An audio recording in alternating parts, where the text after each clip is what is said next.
buenas noches a todos.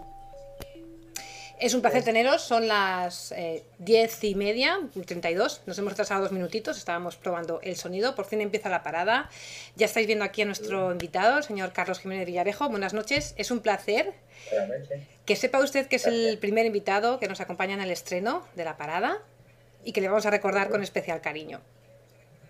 Venga, muchas gracias. Vamos a contar en un minuto lo que es, para los que no nos conozcáis, los que os hayáis atrevido a participar y no conozcáis un poco Budio. Bueno, la parada es un encuentro online, es un espacio donde hablemos con gente que participe en la actualidad de alguna forma. Lo hemos planteado en un horario a las 10:30 de la noche, en el que empiezan, como sabéis, las tertulias políticas, las tertulias de actualidad en televisión y radio. ¿Y por qué lo hacemos a esta hora? Porque en Budio creemos, de verdad, que vosotros tenéis mucho que decir y hoy en día, con estas cositas que tenemos, con el internet, etcétera, y con las redes sociales, era inevitable que existiera un espacio así y bueno, nos ha tocado a nosotros. Muchas gracias por decirnos que es muy innovador, que es rompedor, etcétera. Os voy a confesar algo, no lo es. Esto ya existe en otros países con una cultura más participativa como es la anglosajona, y nosotros lo que hemos hecho es importarlo y creernos que aquí en España pues también lo vais a querer usar porque queréis participar en los procesos de comunicación y de debate público. Así que me voy a callar ya, que estos días me habéis visto demasiado a mí, y vamos a hablar con el invitado. Señor Villarejo, le voy a tener que presentar, aunque usted es de los que, bueno, en realidad no hace mucha falta presentarle, pero voy a hacer en un minutito hago un resumen. Y corríjame si me equivoco. Usted fue entre 1987 y 1995 fiscal jefe de la Audiencia de Barcelona, puesto que dejó para ser fiscal jefe de la Especial Anticorrupción, de la Fiscalía Especial Anticorrupción, puesto que ocupó hasta el 2003, ¿sí? ¿Fue así? Luego hacemos un poquito de retrospección a sus años mozos, digamos. Por aquí tengo apuntado que usted fue fundador y miembro de la Asociación Justicia Democrática. También fue militante de la izquierda catalana por aquellos años en el PSUC. Y también es usted miembro, colaborador y bastante activo en ATAC, en la Asociación por la Tasación de Transacciones y por la Ayuda a los Ciudadanos, ¿sí? Es cierto. Pues usted tiene bastante agenda y muy ocupada. En los últimos meses le hemos visto mucho, ha tenido mucha presencia mediática por la especial implicación en la defensa de Garzón, el juez de Garzón, en sus 3 procesos judiciales que bueno, han terminado con su inhabilitación para la judicatura. Y bueno, ayer mismo le vimos, y es por donde queremos empezar esta conversación con usted, le vimos, vamos a ver si puedo conseguir que nuestra audiencia le vea como le vi yo. Aquí le tenemos, a ver si podemos enseñarlo bien, le tenemos en la Plaza Cataluña de Barcelona, que es donde usted reside, hablando en la asamblea de las actividades que se han creado, que se han elaborado este fin de semana con motivo del aniversario del 15M. Aquí se le ve, pues le voy a decir la verdad, se le ve un poco pues, en su salsa. Cuéntenos un poquito cuál ha sido su impresión de su participación. Yo creo que este año el movimiento 15M y su presencia en las calles, en el espacio público en definitiva, ha sido distinto, está siendo distinto del año anterior, porque es un movimiento que durante el largo invierno se ha asentado, se ha consolidado, ha ido a un proceso de asambleas tanto de barrio como de especialidades sociales y políticas, ha reflexionado. Yo creo que ahora se están recogiendo los frutos de esa reflexión de este periodo invernal y en ese periodo pues yo creo que han jugado un papel muy discreto pero muy eficaz para hoy aparecer en la sociedad y en el espacio público de una forma mucho más, yo creo, más rigurosa, más seria y por tanto más creíble en definitiva ante la ciudadanía. Yo creo que eso tiene un gran valor porque siguen estando ahí cuando ha habido necesidad de salir, de sacar a miles de personas en la calle, como lo hicieron el sábado, lo han hecho, y luego han vuelto a espacios de reflexión, de debate, y hay un tipo de propuestas para cambiar este estado y esta sociedad que tan mal va en todos los sentidos. Tenemos que hacer una mención, señor Villarejo. Usted vive en Barcelona. pero que es donde hay permiso hasta mañana, si no me equivoco, para acampar y para hacer todo tipo de actividades. Sin embargo, en Madrid no es así, había permiso hasta las 10 de la noche, tanto sábado como domingo. Se han producido desalojos, si bien es cierto que no ha sido necesaria la carga policial, pero sí han habido ciertos movimientos y desalojos, como decíamos. Tenemos aquí el documento que vamos a ver ahora, grabado por Juan Luis Sánchez, periodista digital, subdirector del diario.es. Se ha ido a la comisaría de Moratalaz, donde estaban los detenidos de la primera noche, y ha grabado este documento que, si bien es cierto que no se escucha muy bien, yo le ayudaré. Es de una chica, se llama Laura, que cuenta a la salida de la comisaría, pues que ella en realidad ni siquiera estaba participando cuando se produjo el desalojo, la noche del sábado al domingo, que estaba en una noche de sábado con sus amigos de copas y que al intentar cruzar Sol, pues esto es lo que ocurrió. Entonces vamos a escucharla y lo comentamos, si le parece.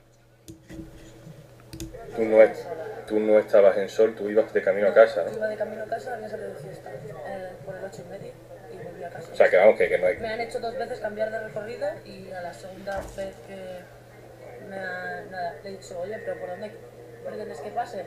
Me ha dicho así, pues está. Y cuando he dicho, por favor, esto grabadlo porque me están deteniendo sin ningún motivo, entonces el policía se ha ensañado más y ha llamado a otros 2 y entre todos pues, me han puesto aquí la rodilla, me han tirado al suelo, tengo un morado. Tengo aquí también un buen chichón, yo qué sé. Me duele un montón la espalda de las rodillas. Sabes que hay de los codos. Un vídeo tuyo de la detención. No he visto nada, pero eso me han contado. Que el policía que te tiene como presionada contra la pared durante un rato. Sí, yo además le he pedido que por favor no se ensañara ese escrito porque ni lo había increpado ni le había hecho absolutamente nada. ¿Y el que te decía? Sí. Difícilmente. Lo que le básicamente era lo que yo le contaba.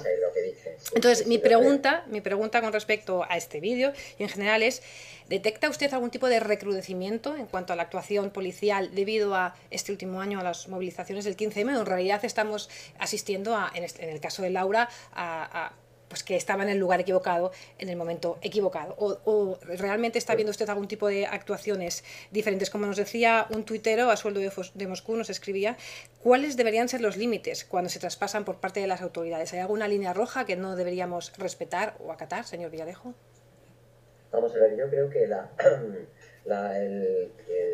desde la llegada al gobierno del Partido Popular y en Cataluña, desde la llegada al gobierno del Convergencia y Unión, con el apoyo del Partido Popular, por supuesto, se ha producido un giro en el tratamiento de los movimientos sociales. Esto ya se vio en febrero en Valencia, donde hubo una actitud absolutamente e injustificadamente represiva respecto de los estudiantes que allí se manifestaban.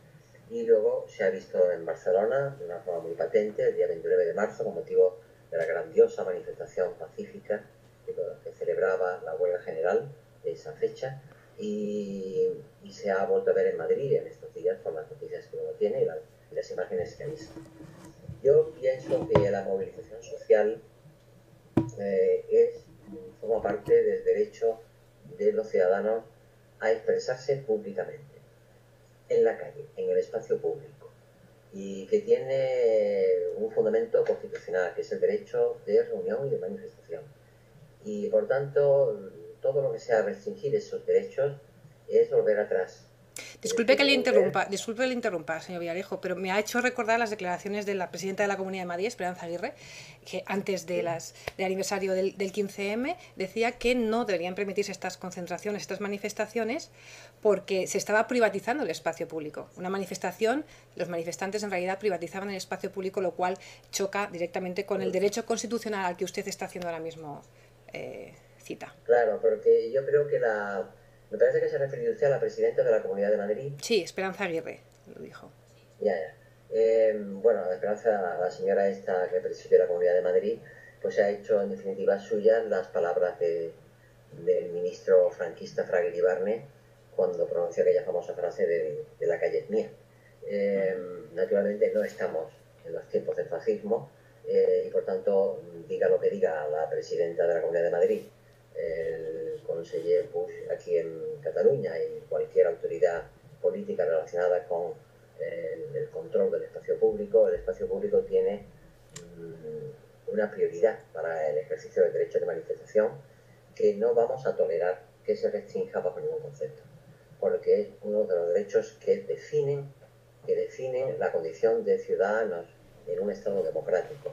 Y por tanto es la forma de expresar, primero, la opinión política, pero sobre todo el disentimiento que es el elemento consustancial al pluralismo político y que por tanto tiene que tener cauces adecuados.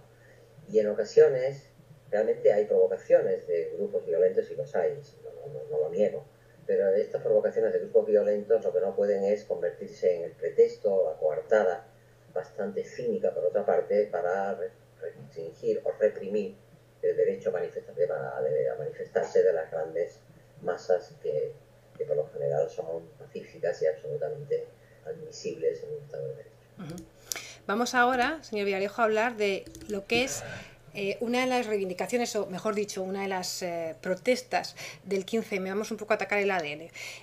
¿Usted comprende o comparte esta crítica tan dura y tan clara a la representatividad parlamentaria por parte de algunas partes del movimiento del 15M? Usted, la mayoría de su vida laboral en la judicatura, la ha ejercido en unas décadas de la transición hacia mediados de los años 2000 en la que los poderes ejecutivo, legislativo y judicial estaban muy delimitados y había bastante credibilidad con respecto a ellos. Sí que es cierto pues que en el suyo, en el que le toca, en el judicial, ha habido ciertas lagunas en forma de sentencias, como usted mismo ha dicho muchas veces, que bueno, se han facilitado, digamos, el poder de alguna forma y han dejado entrever algunas lagunas, algunas grietas. Entonces, ¿usted cómo ve esto? Porque en realidad... Vamos a ver, yo sí. entiendo que la Constitución estableció un sistema de democracia parlamentaria y representativa que no se agota en sí misma, porque hay otras formas de participación democrática, que es lo que se llama la democracia participativa, que es la que ejerce, por ejemplo,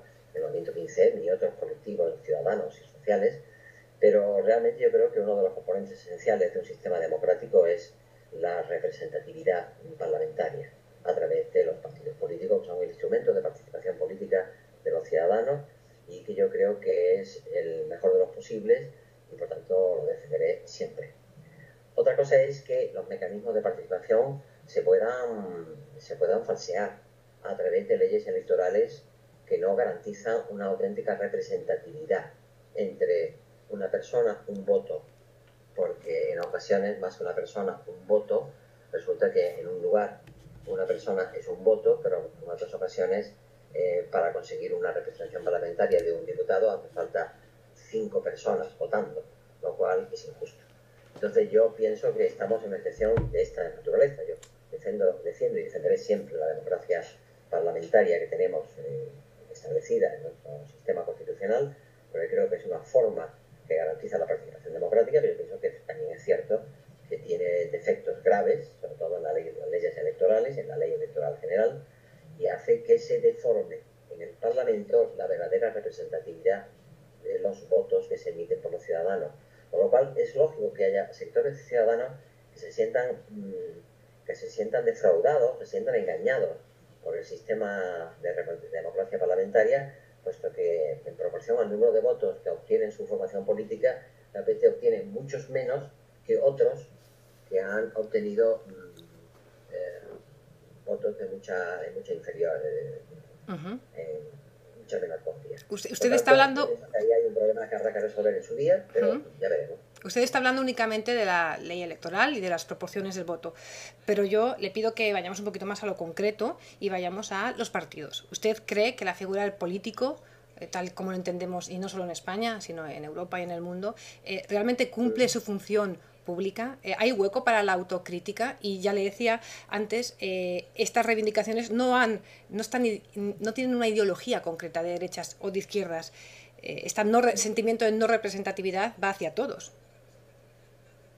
Ya, yo no obstante pienso que, en primer lugar, si hay un sistema democrático con un sistema de derechos y de garantías para los ciudadanos y que se expresan a través del sistema parlamentario, pero que se expresan a través del sistema parlamentario a la hora de configurar el gobierno del Estado, pero también se configura a través del mismo sistema de representación en los ayuntamientos, en las comunidades autónomas, etc.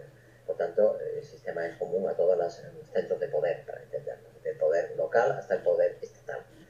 Ahora bien, yo pienso que lo que se llaman los políticos A mí no me gusta emplear el término clase política porque es un concepto que me choca bastante.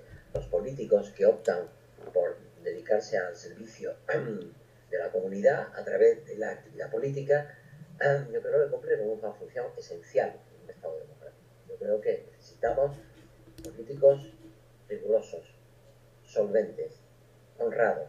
¿Y los tenemos, señor Villarejo? ¿Los ¿Los tenemos? ¿Esos políticos solventes y honrados los tenemos? ¿Usted los identifica? Hombre, yo identifico bastantes, en este momento se me ocurrirían muchos, situados particularmente en el ámbito de la izquierda, que es donde yo estoy situado, tanto desde el punto de vista ideológico como político, y por tanto ahí creo que ha habido personas que han prestado y siguen prestando un servicio inestimable a la sociedad para lo que han sido elegidos. Ahora bien, eso no quita que incluso dentro del ámbito de la izquierda ha habido también personas que han defraudado la confianza depositada en ellos, realizando conductas absolutamente inmorales, carentes de ética e incluso delictivas. Entonces, para mí esto me produce perplejidad, me produce la necesidad de actuar ahora como ciudadano, antes como fiscal, contra ese tipo de conductas, como lo hice en su día, pero esto no me va a impedir para nada seguir confiando en la necesidad de un sistema de democracia parlamentaria que nos permita tener unas instituciones que funcionen al servicio de la comunidad y del ciudadano, más allá de que haya políticos concretos que defrauden esa confianza y corrompan o se dejen corromper por aquellos que están dispuestos a hacer de la política un negocio. Vale. Antes de abandonar este bloque... Antes de abandonar este bloque del 15M, vamos a dar paso a otra pregunta. En este caso es de tuitero a sueldo de Moscú, que le va a preguntar directamente, le va a interpelar a usted como miembro de la clase, aunque no le guste, judicial, y también habla de la policía en relación a qué tipo de desobediencia civil pueden o deberían llevar a cabo en frente a casos de injusticia. Vamos a escucharle. A ver si podemos... Vamos ahí. Quisiera saber qué piensa el señor Jiménez Villarejo acerca de esa especie de sentimiento que tienen los juristas y los policías y que les hace mantenerse al margen habitualmente de las protestas sociales. ¿Por qué un juez no puede desobedecer la ley absolviendo a un desobediente o un policía no puede equivocarse al tomar nota del DNI de un ciudadano al que le ordenan acosar? Señor Villarejo, ¿ha podido escuchar bien la pregunta? Sí, creo que sí, más o menos, pero con alguna dificultad. No obstante, yo quiero responder, en primer lugar, que hablar de juristas y de policías como si fuera un conglomerado único o unitario, me parece que no es adecuado. Es decir, los juristas están formados por abogados, jueces, fiscales, catedráticos, funcionarios de la administración. Es decir, juristas en este país hay muchísimos, como todo el mundo sabe. Muchos tipos. Posiblemente sobre unos cuantos, pero los juristas somos muchos y cada uno ha desempeñado una función a lo largo de su vida pública y activa. Yo, como ya saben, estoy jubilado ahora, y los policías son otros funcionarios públicos, pero que cumplen una función distinta y que nada tiene que ver con la que desempeñan los juristas en sus diferentes profesiones, desde ser abogado hasta ser fiscal, por ejemplo. Y en ese sentido yo creo, en primer lugar, que ni los juristas, en el sentido que le estoy dando a la palabra, ni los funcionarios de policía pueden ser ajenos a los movimientos sociales bajo ningún concepto. Yo creo que cualquier concepción de la función pública que se aleje de la realidad social en que ejerce su función está radicalmente equivocada. Yo creo que la razón de ser de la función pública es el servicio a la comunidad, el servicio al interés general, dentro de unas pautas de honradez y de ética fundamentales y sobre todo de eficacia también al final. La función que cumplen los funcionarios de policía debe ser también de servicio a la comunidad, aunque en ocasiones, por razón de la función que ejercen, donde hay un componente en ocasiones de violencia legítima, pero en todo caso sujeta a unos límites y a unos controles adecuados, también debe hacerlo en función del servicio a la sociedad. En definitiva, la policía está para garantizar los derechos de los ciudadanos. Esto es lo que dice la Constitución, lo que dice la ley que regula la función de las fuerzas de seguridad. Si en algunas ocasiones se apartan de estos principios y de estos criterios, pues será la responsabilidad de cada uno y de los jefes que tengan y que permiten o consienten que sea un jurista, abogado, fiscal, juez, etcétera, o sea un funcionario de policía, de cualquier tipo de servicio policial, si no cumplen su función adecuadamente, serán sus jefes, pues son estructuras que tienen un cierto orden jerárquico, las que deben tomar las medidas adecuadas, disciplinarias o incluso penales, si hace falta, para evitar que estos funcionarios o estos juristas en general se aparten de la razón de ser que tienen por razón de su profesión, que es servir al interés de la comunidad, servir a los ciudadanos y servir en definitiva a la justicia, que es a lo que todos estamos obligados a servir en tanto que juristas. Este es mi sentido de esa realidad. Por tanto, claro que nos podemos equivocar, pues es obvio, pero el error siempre es un elemento admisible en cualquier comportamiento humano.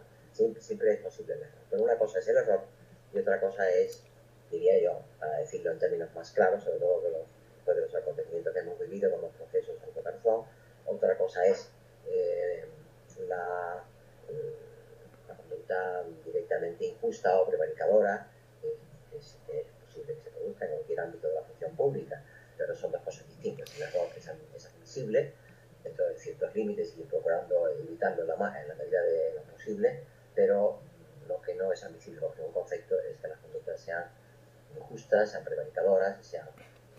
Ahí vamos, señor Villarejo. Justamente cambiamos ya de tercio y vamos a hablar con usted de la corrupción. Vamos a enseñar, usted no lo puede ver, pero yo se lo leo, unos titulares de esta misma tarde en el diario El País, para ubicar un poco a nuestros usuarios. Esto es lo que nos encontrábamos a las 7:30 de la tarde en la portada. Yo le leo. La primera noticia, Alierta apoya las reformas de Rajoy y defiende que España es solvente. Y por debajo teníamos imputado otro exdirectivo de la Ciudad de las Artes por el caso Nos. Más abajo, detenido el alcalde de un pueblo de Málaga por delitos urbanísticos, alcalde de Izquierda Unida. Y por último, un arrepentido destapa las tramas corruptas de Unión Mallorquina. La pregunta es obvia. Teniéndole usted, señor Villarejo, aquí es muy fácil de hacer. ¿Nos podría explicar qué es la corrupción? Porque nos estamos encontrando tantas justificaciones en política, en economía, en el día a día, que casi la ciudadanía se confunde y no puede ubicar lo que es un caso de corrupción, una mala praxis de una función pública. No, yo creo que en todos los casos que ha descrito, cuando hablamos de corrupción hablamos de algo que yo creo que ya está caracterizado a lo largo, aparte de que esté definida en el Código Penal, lo que son los delitos de corrupción, son desde el tráfico de influencias hasta la malversación de caudales públicos, hasta realizar negocios a partir de la función pública, aprovechando la condición que las facilidades que otorga el ejercicio de ciertas funciones públicas para abusar de esa función y ponerla al servicio de intereses particulares, como por ejemplo en contratos de obra pública o en contratos de concesión de determinados servicios, etc. Por tanto, la corrupción sabemos lo que es. La corrupción es fundamentalmente, como dijo un gran jurista que ya falleció, es la ruptura o el quebrantamiento de lo que se llama el principio de lealtad a los principios democráticos de un sistema democrático. Entonces, cuando hablamos de lealtad con quién y con qué. Hablamos de lealtad con la ciudadanía y sobre todo lealtad con los principios de la ética y de la justicia, del doble sentido de la palabra, porque la ética tiene un contenido fundamentalmente moral, pero la justicia es un principio constitucional y por tanto tiene un contenido jurídico más riguroso. Yo creo que la corrupción es todo aquello que rompe, que destroza la lealtad que un servidor público debe tener con los principios de ética y de justicia fundamentalmente, y que se traducen o en beneficios particulares, o en facilitar beneficios ajenos, o en definitiva apoyar en determinado momento una resolución administrativa que es claramente injusta porque favorece intereses o urbanísticos o de otra naturaleza respecto de personas físicas o jurídicas que están interesadas en los negocios que se derivan de las relaciones con la administración. Creo que lo explico con toda claridad. Yo de los ejemplos que ha puesto, creo que evidentemente sé de lo que está hablando. Yo de Unión Mallorquina creo que, bueno, Unión Mallorquina fue un partido que se disolvió a consecuencia de la investigación de la corrupción que dominaba prácticamente toda la trama de ese partido, por tanto yo creo que ahora que haya o no arrepentido, pues no lo sé si exactamente qué importancia tiene, pero realmente cuando los jueces de Palma de Mallorca acordaron perseguir a los máximos dirigentes de ese partido mallorquín, el partido se tuvo que disolver, porque prácticamente no resistió a la ofensiva judicial contra la corrupción como se está haciendo en otros ámbitos. Igualmente ocurre con el caso de Ondagarín, que también creo que se está reaccionando judicialmente de forma muy eficaz. Y yo creo que en ese sentido, tanto la actitud del juez de instrucción de Palma como de los fiscales anticorrupción es ejemplar y creo que hay que destacarlo. Entre las noticias que ha dado, el que le tengan a un alcalde de una cierta localidad, que no recuerdo cuál, por delitos urbanísticos, sea de la formación política que sea, porque me es indiferente, creo que ha dicho Izquierda Unida, si no me equivoco, me parece una buenísima noticia, porque quiere decir que la justicia ha reaccionado ante ese hecho de corrupción. Y por tanto, todo lo que sea que haya una respuesta judicial eficaz y contundente me parece necesario. En cuanto a la cita que ha hecho al principio, de no sé qué cosa que ha dicho o ha hecho el señor Alierta, no sé exactamente, ¿lo podría repetir? Sí, Alierta apoya las reformas de Rajoy y defiende que España es solvente. Bien, yo del señor Alierta siempre recordaré que en su día, gracias a la Fiscalía Anticorrupción, fue perseguido y fue acusado de un delito derivado de una operación en el mercado de valores cuando era presidente de Telefónica, en virtud de la cual se embolsó 300 millones de pesetas, bueno, en un pispás, es decir, en lo que dura una operación en la bolsa. El tribunal lo declaró autor de ese delito, lo declaró culpable, y como pasa siempre con los tribunales, con los poderosos, pues encontraron una buena excusa, que era que había transcurrido el plazo para perseguir ese delito y por tanto finalmente lo absolvieron. Por tanto, es una persona que ha sido declarada culpable de un delito importante del cual se obtuvo un beneficio particular importante. Por tanto, a mí lo que opine el señor Alierta, por mucho que presida ahora Telefónica, me resulta bastante indiferente como criterio para valorar lo de la reforma. Con independencia de esto, yo tengo mi propio criterio que sería más largo de explicar sobre lo que son las reformas del señor Rajoy. Vamos ahora, señor Villarejo, a otra pregunta. En este caso es de Raúl, que es una pregunta un tanto más teórica. Le pregunta sobre la diferencia entre lo legal y lo legítimo. Vamos a escucharlo. Hola, buenas tardes. Quería preguntarle a don Carlos Jiménez Villarejo la diferencia realmente entre lo legal y lo legítimo en un Estado de Derecho, y si en España en estos momentos se están produciendo actuaciones legales por parte del poder que no resultan legítimas. Muchas gracias y gracias a Pinti Parada por darme esta oportunidad. Gracias. Bueno, pues muchas gracias a ti, Raúl, por participar. Señor Villarejo. Creo que la pregunta se situaba en el ámbito del Estado de Derecho. No, lo digo porque evita una precisión previa que iba a hacer y que es innecesaria. Si nos situamos en el Estado de Derecho, entiendo que es el Estado democrático de derecho, porque, si no recuerdo mal, en los años de la dictadura franquista ellos sostenían que era un Estado de derecho, porque naturalmente emitían leyes y dictaban leyes a las cuales estábamos sometidos todos. Sometidos de forma coactiva, pero estábamos sometidos. Y naturalmente tenían forma de leyes.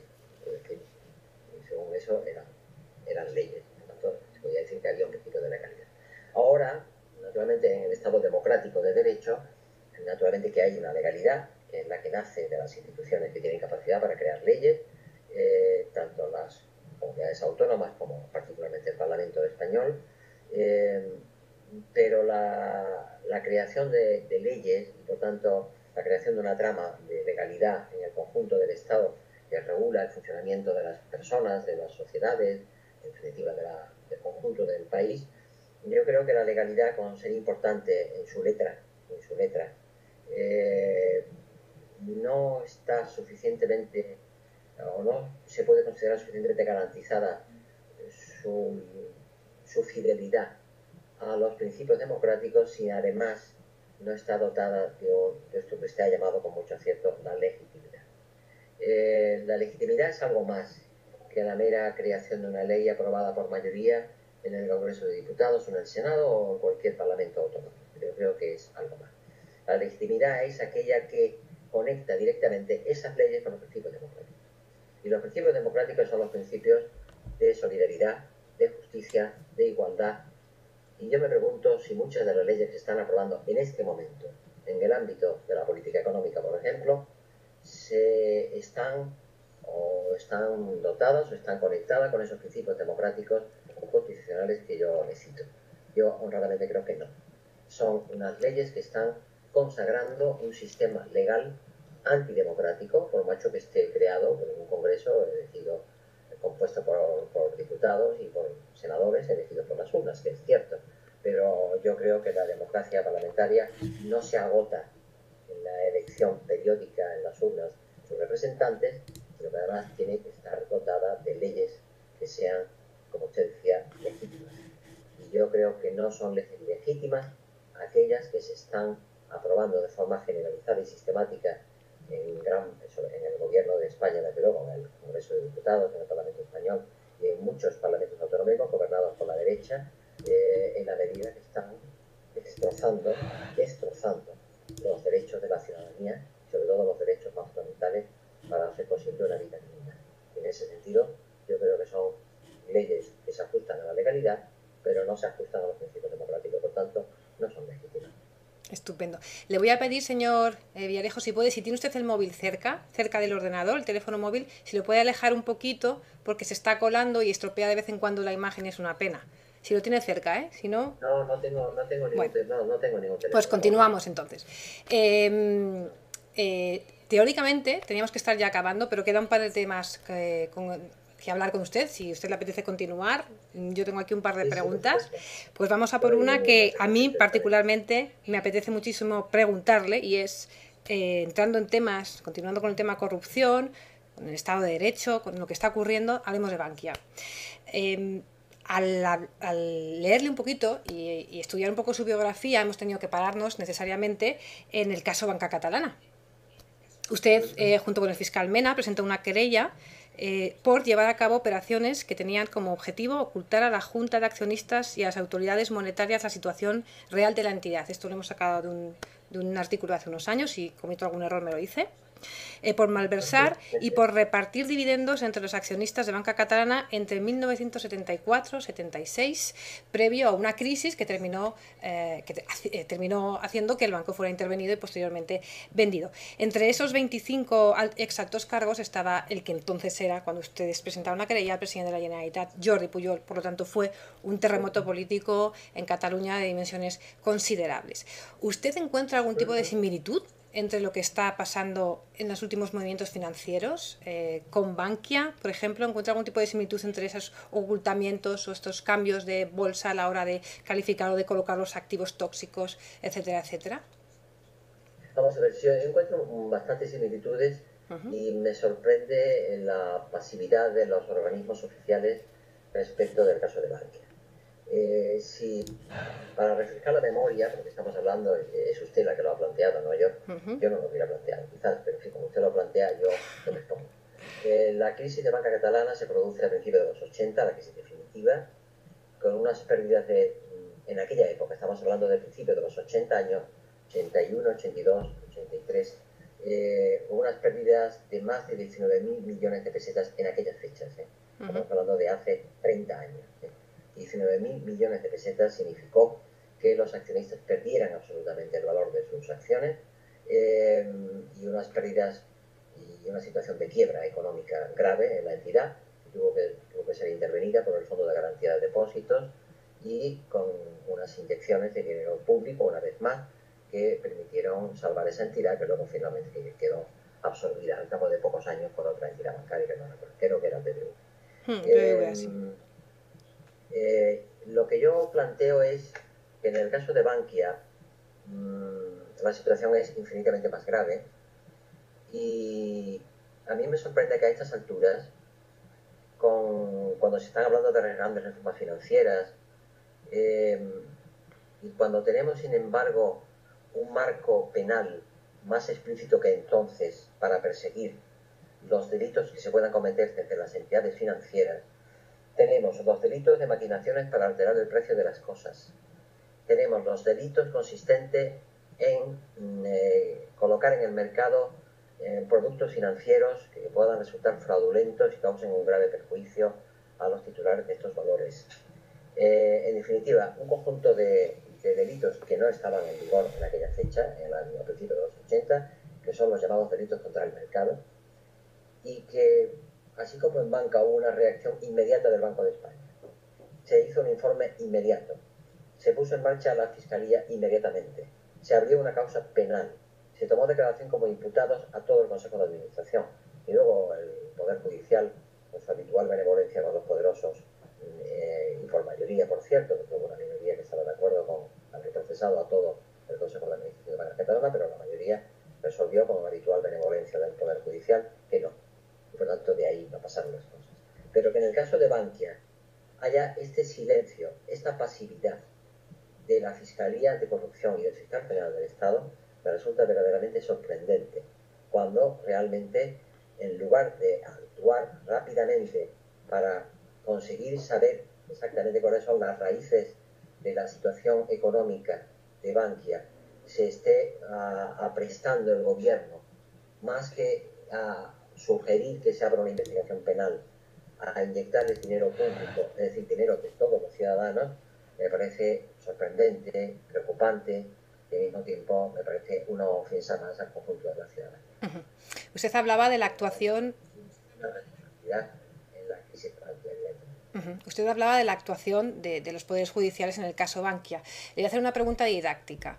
¿Qué puede hacer el ciudadano? Es decir, al igual que usted y el fiscal Mena, pues llegaron a interrogar al señor Pujol junto con el resto de los consejeros del Consejo de Administración. ¿Qué puede hacer el ciudadano que no tiene conocimientos legales y que considera o puede llegar a entender que hay indicios de ilegalidad en algunas actuaciones de lo que está pasando en Bankia? ¿Tiene que ser una fiscalía la que abra diligencias? ¿Puede haber algún tipo de camino con algún tipo de procedimiento en alguna institución que pueda ayudar a una asociación a presentarse como acusación particular, acusación pública? No sé, le pregunto, ¿hay alguna posibilidad de que la ciudadanía se organice para reclamar lo que no está haciendo la judicatura? Yo pienso que la máxima responsabilidad recae sobre la institución que tiene como función la defensa del interés general y público, que en el caso de Bankia significaría, se traduciría en la inmediata apertura de una investigación penal para esclarecer los hechos que han conducido a esta crisis tan enorme. Eso no quita para que la ciudadanía pueda ejercer acciones penales, pero hay que reconocer que si no se tienen recursos para conocer el entramado económico y societario de Bankia, es muy difícil que los ciudadanos, ni particularmente ni organizados, puedan llevar a cabo acciones penales contra los responsables de esa crisis. Hay que ser realistas en ese sentido. No estamos hablando de una entidad cualquiera, estamos hablando de uno de los grandes bancos del país.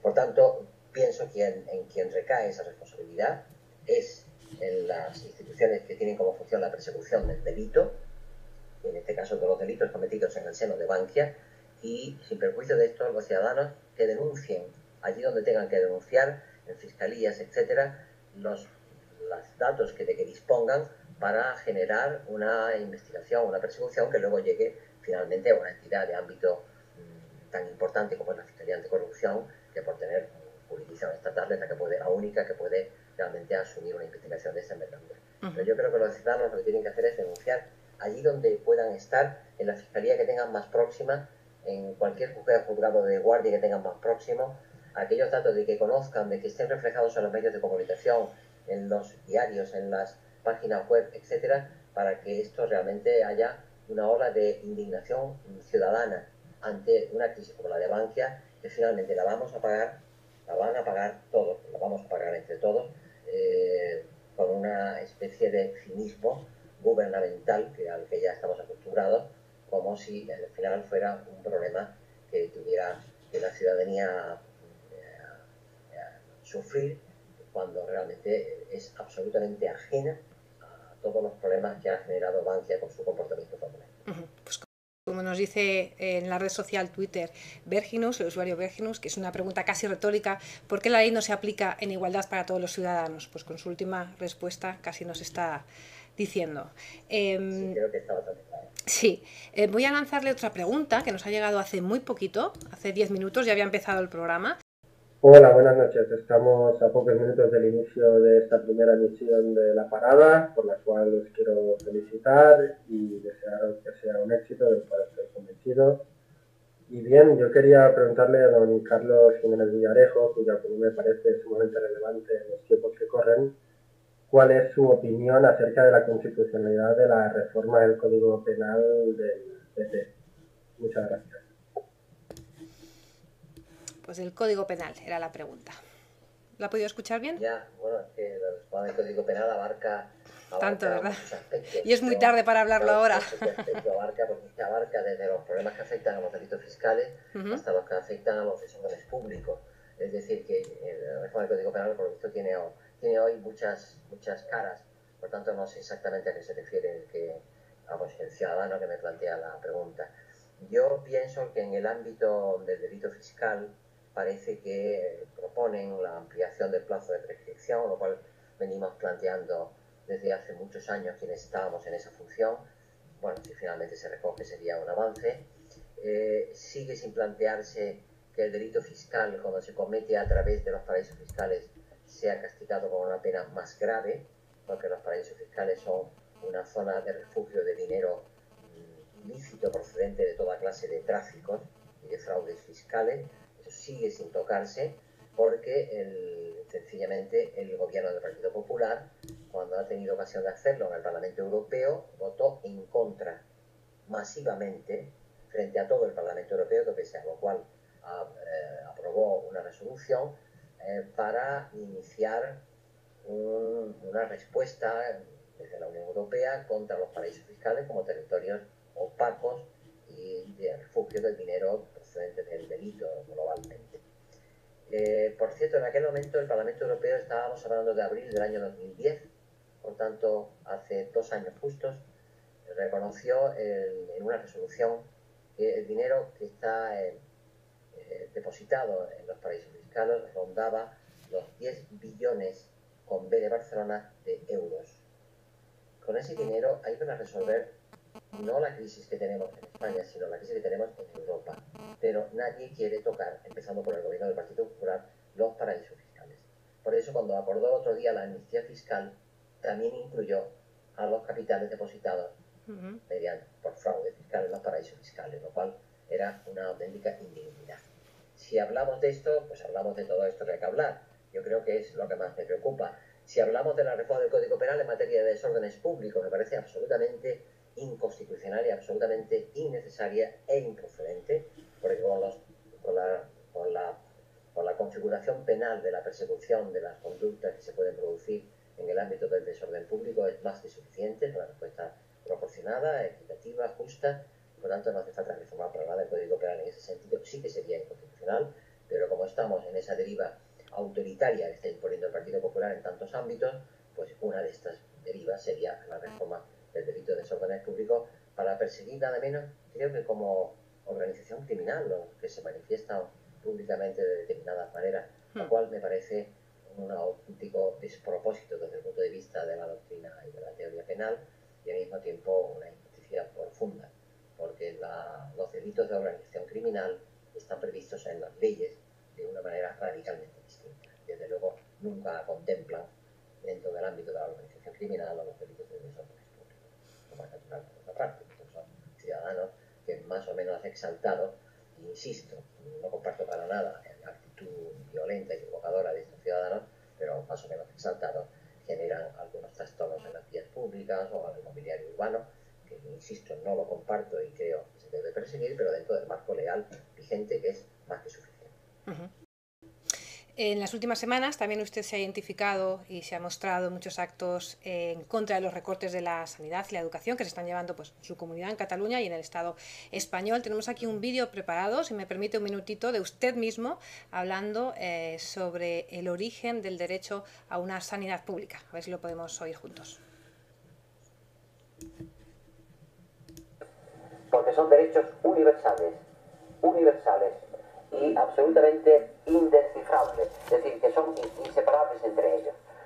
Yo pienso que eso es un avance histórico que tiene lugar en una conferencia de Naciones Unidas en Viena en el año 1993, que es la famosa Declaración sobre los Derechos Humanos de Viena, así se conoce, en la que por primera vez se afirma que la pobreza, más en particular la pobreza extrema de los países más empobrecidos del mundo, como puede ser África, determinadas zonas de Asia o de sobre particularmente África, que la pobreza no es que sea un accidente en la vida de las gentes y de las personas, sino que es un atentado directo contra la dignidad humana. Y naturalmente ligado al derecho a la pobreza está la situación de aquellas personas que a consecuencia de padecer una inasistencia a su derecho a la salud, una inasistencia sanitaria, pueden incurrir en situaciones de perjuicio a la salud y de perjuicio, por tanto, a su propia calidad de vida y, por tanto, a su propia dignidad humana. Porque bueno, pues hasta aquí, señor Villarejo. Una pregunta, si me permite, personal. ¿Usted hace un par de años se imaginaba que iban a cometer este tipo de reformas, el gobierno que tocara, el gobierno que estuviera gobernando? ¿Se imaginaba una situación de estas características, con estos casos que estamos conociendo, individuales, de nombres y apellidos, que están sufriendo las consecuencias? No, ni yo ni muchísimos miles de ciudadanos, yo creo que millones de ciudadanos, podríamos imaginar llegar a esta situación tan dramática. Realmente, para no decirlo con mis palabras, para decirlo con palabras de una persona de una extraordinaria autoridad científica y moral, como es el economista norteamericano Paul Krugman, ha dicho que estamos ante un inmenso desastre humanitario,